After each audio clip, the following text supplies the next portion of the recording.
Now, 10 trees that have weathered extreme conditions, diseases, in some cases even war, have been shortlisted for this year's Tree of the Year.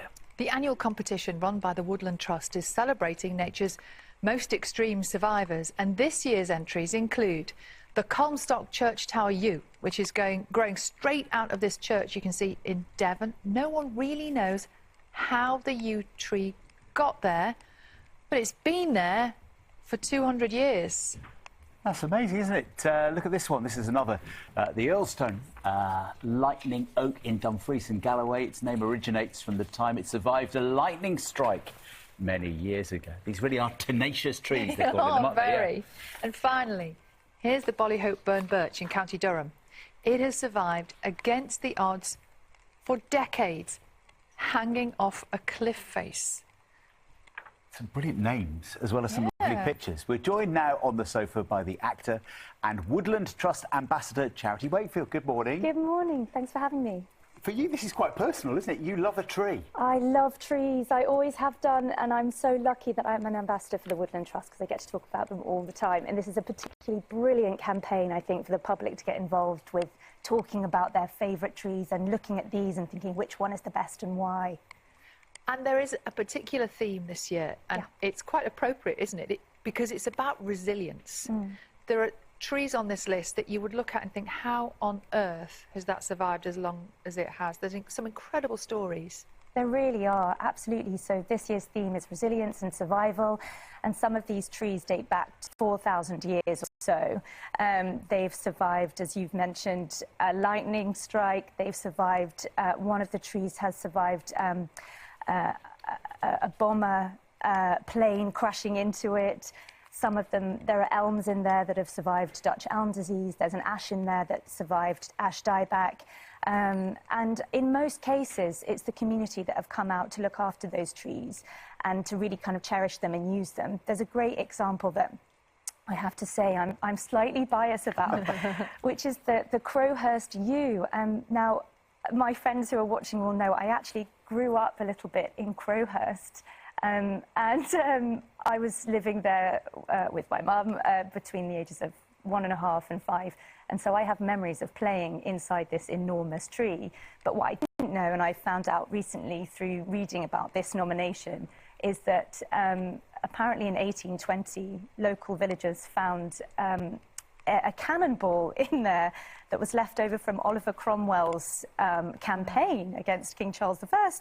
And the other thing about it is that apparently at one point it was hollowed out by villagers to make a kind of parish council meeting room. That I didn't know, but I just spent, lots of my kind of growing up playing in it with friends. So it's actually quite moving to see pictures of this and to see that it's being kind of nominated.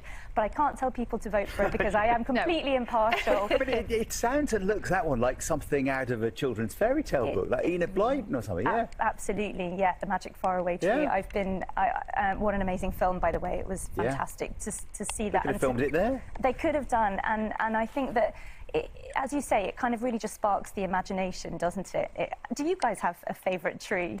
Oh, that's a really good question. I do. I'd have to go on. I do. There's a tree, I live in Bristol, near the Downs in Bristol, and there was a tree there right in the middle where people hung pictures during COVID of people who died or people who were ill and their family members. When you couldn't gather or go anywhere or even hold proper funerals, it was that tree became, and still now I walk past it, I find it really moving, even though the pictures have all gone. Absolutely. But And we stories, forget that isn't it? Stories, and they're so intrinsic to kind of the locality, and obviously traditionally they would have been used as like landmarks and signposts and for multiple different reasons.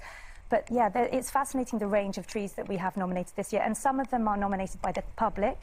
So, and actually the public wildcard choices, the nominations that have come in from you guys, have actually won the last 2 years. Should we see a few more of them? I think, let's have a look. I know some of them have got really grand names, but I like this one. This is the bendy tree. Yeah, absolutely. Tell us about this one. Well, that's in Newcastle beach town in Northern Ireland, and as you can see, it's got this incredible shape with a bench underneath it, so you can be totally shaded by that tree. Not in this picture, but when the sun's in the right place.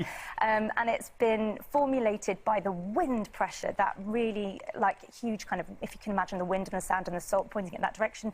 It was planted as a series, and it's the only surviving one. So I can imagine living near there. It would be really, really important to you. Absolutely. I think we've got the Preston tree as well, which isn't in Preston. This is in Brighton. This is in Brighton, and this is one of a twin set of trees, and it's an elm, and it survived Dutch elm disease, and that was, again, because of the locals kind of watching it and helping it. It did have some work to help take off some infected branches. That one was killed, but then the Preston tree survived. Exactly. Right? Yeah. So the twin tree, they both survived initially, and then the other tree got infected, so they took it away, and then they've made this kind of accompanying sort of sculpture that sits next to it.